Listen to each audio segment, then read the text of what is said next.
ನನ್ನ ಪರವಾಗಿ ನಿಂತವರು D K Shivakumar ಹೇಳಿಕೆ ಕೊಟ್ಟರು, ಸಿದ್ದರಾಮಯ್ಯ ಸಾಹೇಬರು ಹೇಳಿಕೆ ಕೊಟ್ಟರು, ಪರಮೇಶ್ವರ ಹೇಳಿಕೆ ಕೊಟ್ಟರು, ತಂಗಡಿಗೆ ಹೇಳಿದ್ರೆ ತಪ್ಪೇನಿಲ್ಲ ಅಂತ ಹೇಳಿಕೆ ಕೊಟ್ಟರು. ನನ್ನ ಪರ ನಿಂತಿರ್ತಾರೆ, ಹಂಗೇನಿಲ್ಲ. ನಾನು ಸತ್ಯ ಹೇಳಿದ್ನಲ್ಲ, ಯುವಕರ ಪರವಾಗಿ ನಾನು ನಿಂತಿದ್ದೀನಿ, ಅದು ಯುವಕರ ಪರ ನಾನು ನಿಂತಿದ್ದೀನಿ. ನಾನು ಏನು ಎದಕ್ಕೆ ಯುವಕರ ಪರ ನಿಂತಿದ್ದೀನಿ? ಈಗಲೂ ಕಾಲಾವಕಾಶ ಮಿಂಚಿಲ್ಲ. ಮೋದಿಯವ್ರಿಗೆ ಈ 5 ವರ್ಷದಾಗ ಕನಿಷ್ಠ 1 ವರ್ಷಕ್ಕೆ 2 ಕೋಟಿ ಉದ್ಯೋಗ ಕೊಡೋ ಪ್ರಯತ್ನವನ್ನು ಮಾಡಲಿ, ಅಧಿಕಾರದಾಗಿದ್ದಾರೆ.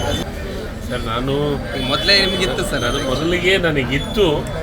ಅದು ಅನಿವಾರ್ಯ ಬೇರೆ ಬೇರೆ ಕಾರಣಕ್ಕಾಗಿ ಬದಲಾವಣೆ ಆಯಿತು. ಹಿಂದೆ ಕನಕಚಲಪತಿ ಆಶೀರ್ವಾದ ಇದ್ದರೆ ಮುಖ್ಯಮಂತ್ರಿಗಳು, ಉಪಮುಖ್ಯಮಂತ್ರಿಗಳು ವಿಶ್ವಾಸ ಇಟ್ಟು ನನಗೆ ಕೊಟ್ಟರೆ ನಾನು ನಿಭಾಯಿಸ್ತೀನಿ. ನಾವು 16 ಗೆಲ್ಲಿರಬೇಕಂತ ಆಸೆ ಇತ್ತು, ಮುಖ್ಯಮಂತ್ರಿಗಳ ಆಸೆನೂ ಇತ್ತು. ಅದು ಎಲ್ಲ ಒಂದು ಕಡೆ 9 ಆಗಿದ್ದಕ್ಕೆ ಸಹಜವಾಗಿ ನಮ್ಗೆ ಬರಬೇಕಾದಂಥ ರಿಸಲ್ಟ್ ಬಂದಿಲ್ಲ ಅನ್ನೋದು ಸಹಜವಂತ ಇದೆ.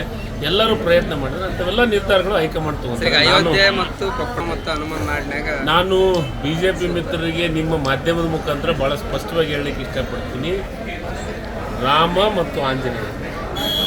ವರುಣ್ ಹೈನುಗಾರಿಕೆ ಮಾಡಿ ವರ್ಷಕ್ಕೆ 75 ಲಕ್ಷ ಆದಾಯ ಗಳಿಸ್ತಿದ್ದಾರೆ. ನೀವು ಕೂಡ ಅವರಿಂದ ಕಲಿಬೇಕಾ? ಅವ್ರ ಜೊತೆ ವಿಡಿಯೋ ಕಾಲ್ನಲ್ಲಿ ಮಾತಾಡಬೇಕಾ? ಈಗಲೇ ಫ್ರೀಡಮ್ ಆ್ಯಪ್ ಡೌನ್ಲೋಡ್ ಮಾಡಿ. ಇಬ್ಬರು BJP ಅವರಿಗೆ ಭಾಳ ಚೆನ್ನಾಗಿ ಪಾಠ ಕಲಿಸಿದ್ರು. ಯಾಕಂದರೆ ರಾಮ ಇದ್ದ ಜಾಗದೊಳಗೆ ಸಮಾಜವಾದಿ ಪಕ್ಷ ಬಂದಿದೆ, SP ಬಂದಿದೆ. ಆಂಜನೇಯ ಇದ್ದಂಥ ಕ್ಷೇತ್ರದೊಳಗೆ ಕಾಂಗ್ರೆಸ್ಗೆ. ಅಂದರೆ ಇವರು ನಮ್ಮನ್ನು ಉಪಯೋಗ ಮಾಡ್ಕೊಳ್ಬೇಡ್ರಿ, ರಾಜಕಾರಣಕ್ಕೆ ರಾಮನ್ನ ಆಂಜನೇಯನ್ನ ಉಪಯೋಗಿಸ್ಬೇಡ್ರಿ ಅಂತ ಇಂಡೈರೆಕ್ಟಾಗೆಲ್ಲ ಡೈರೆಕ್ಟಾಗಿ BJPಯವರಿಗೆ ಎಚ್ಚರಿಕೆಯನ್ನು ಅವರಿಬ್ಬರು ಕೊಟ್ಟಾರೆ. ಯಾರು? ರಾಮ ಮತ್ತು ಆಂಜನೇಯ. ಮತ್ತು ಇನ್ನೊಂದು ಸತಿ ಇವರೇನು ಅವರಿಬ್ಬರನ್ನ ರಾಜಕೀಯವಾಗಿ ಬಳಕೆ ಮಾಡ್ತಂದ್ರೆ ಭಾಳ ದೊಡ್ಡ ಶಾಪ ಕೊಡ್ತಾರೆ. ಇವರು ಒಂದಂಕಿನ ದಾಟಲಾರಂಥ ಪರಿಸ್ಥಿತಿ. ಸರ್ ಮೋದಿಯವ್ರು ಏನು ಹೇಳಾರ? 3 ಈಗ 14, 19, 23 ಸರ್, ಇದು 3 ದಾಟಿದ್ರೆ 214 ಆಗಲ್ಲ. ಯಾರು? ಕಾಂಗ್ರೆಸ್ ಇಂದು. ಆದ್ರೂ ನಮ್ಮ ವಿರುದ್ಧ ಟೀಕೆ ಮಾಡ್ತಾರೆ ಮೋದಿ ಮಾತಾಡಿ. ನಿಮಗೆ ನಮ್ಮನ್ನು ಟೀಕೆ ಯಾವ ರೀತಿ ಮಾಡ್ತಿದ್ರು? ವಿರೋಧ ಪಕ್ಷಕ್ಕೆ ಕುಂದ್ರಕ್ಕೂ ಯೋಗ್ಯತೆ ಇರಲಾರ ಪರಿಸ್ಥಿತಿ ತಂದೀವಿ ಅಂತ ಹೇಳ್ತಿದ್ರು. ಮತ್ತು ಅದ್ರ ಜೊತೆಗೆ ಇನ್ನೊಂದು ಹೇಳ್ತಿದ್ರು, ಕಾಂಗ್ರೆಸ್ಸನ್ನು ಈ ದೇಶದೊಳಗೆ ನಿರ್ನಾಮ ಮಾಡ್ತೀವಿ ಅಂತ.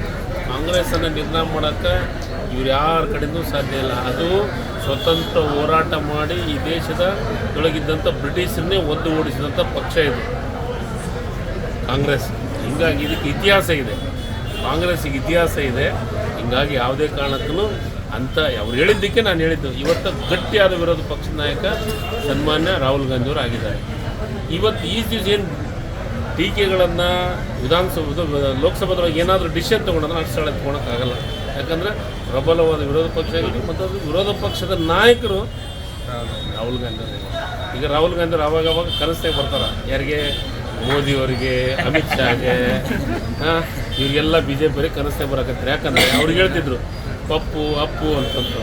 ಇವತ್ತು ಪಪ್ಪು ಯಾವ ರೀತಿ ಎಲ್ಲಿ ಬೆಳೆದಿದ್ದಾನಂದ್ರೆ ಈ ಪ್ರಜಾಪ್ರಭುತ್ವದ ವ್ಯವಸ್ಥೆ ಒಳಗೆ ಈ ದೇಶದ ಜನರು ಯಾರನ್ನು ಬೇಕಾದ್ರೂ ಶಿಕ್ಷಣ